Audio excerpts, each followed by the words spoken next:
Welcome to Playfully Orange, our conversations about arts and culture here in Central Florida. My guest today is Nicole Warren. Hello, Nicole. Hello, Terry. How are you? Good. Nicole, you're a dancer. I am. I identify first and foremost as an artist, and then next I identify as a dancer. All right. Well, let's find out a little bit about you. Where did you grow up here? No, I am a Floridian, born and raised. I am from Pensacola, Florida. Technically Gulf Breeze, but most people don't know where that is. So it's up by the Pensacola Panhandle. And I moved down to Orlando in 2007 to pursue a degree in education at the University of Central Florida. So I've been here since 2007. And was your specialty in teaching in visual or dance arts? Actually, neither. My entire life growing up, I was told that I was dumb and unintelligent and What? ditzy. And I was told that I was stupid for wanting to be a dancer. So I was told how poor I would be my whole life. So I kind of had that ingrained in me and conditioned growing up. So I went to college for a real degree. And I got my degree in education with a focus on reading and teaching students of other languages.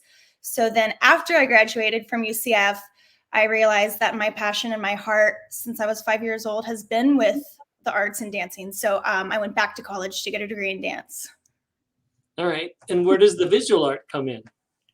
The visual arts. Oh, when you say an artist, you mean a dance artist? Yeah, I'm a creator, a choreographer, a builder, a dreamer, a designer, a visionary. So I feel like I'm creating a community that hasn't been supported in Central Florida or even very large in the world.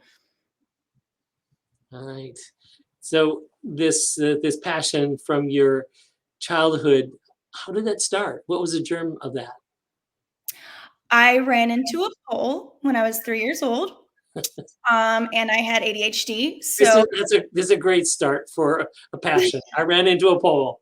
Okay. well, it's kind of my story, and it's how I got to where I am, and I think it helps me, my clients in my community connect and relate with me. So I ran into a pole, and I lost all the nerve endings in the front of my face, and my mouth turned brownish yellow, and I lost confidence. And I was a 3-year-old, a 4-year-old, a 5-year-old, thinking I was ugly and all these things, and what parent wants their child to feel so ugly and everything at that age. And I already was hyperactive.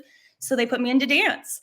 And I grew up looking up to role models who were female leaders and making decisions and being the boss. And I thought that was glamorous and I thought that was impressive. And that's what I aimed for. So my whole life, I wanted to be the person who got to create and build and be in charge. And so dance did help. The arts helped my confidence, and it helped me use my ADHD, my creative outlet.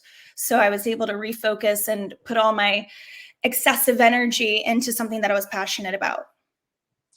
Well, I just want to affirm that you are beautiful. Obviously, from your conversation, you're intelligent and you have great energy. Thank you. I appreciate that. I went to the dentist. So, as you got a dance degree then, you didn't necessarily take the route of just auditioning for dance companies, but you I did a little bit of everything. As a matter of fact, I was hustling. I was managing the largest dance store in the Southeast. I was auditioning and dancing for local community professional companies. I did a few of those. I was teaching at local dance studios. I was going back to college for dance. And in the intermittent time, I decided that I needed to huge, words are hard. That's why I'm a dancer. Use this degree from UCF that I had just spent 4 years on.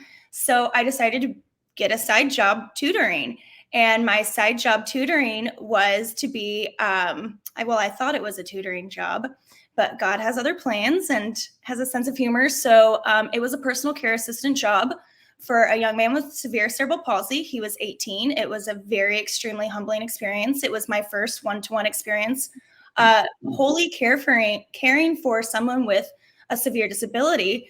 And you hear about it and you fundraise and it seems all nice and fluffy, but the emotional, the cognitive, the connection, the social connection, and the relationship that you build with this person is on a different level when you have that one-to-one relationship. I was changing a grown man's diapers at 22 years old. I was bathing him. I was feeding him. I was teaching him. And he came while I was in college and watched me dance. And that is what planted the seed for a chance to dance. He was nonverbal. All his movements were involuntary. He had no brain to body connection. But when I came and performed on stage, he made auditory noises to let me know and to signify that he recognized me. And that was significant when his mom provided me that feedback after my very first college performance dancing. And so that's kind of what planted the seed for my organization, Chance to Dance. I didn't start it at that time, but that is what started cultivating and fostering that the arts can wholly be inclusive of somebody who is, for lack of a better terms, a paraplegic. He needs physical one-to-one, hand-on-hand help. We have to get him in and out of the wheelchair. So that was a life-changing experience for me. And that's kind of what changed the projection of my life. Well, I'm getting a clue about what Chance to Dance might be about, but tell us. Sorry. So that's kind of my story. I went to the university and was told that I was unintelligent my whole life, got my degree, and then went back to dance and started working and hustling and performing in Central Florida and teaching in Central Florida and tutoring in Central Florida. Yeah, that's kind of how I started. But Chance to Dance is a dance company for folks with physical disabilities. Is that what I'm gathering?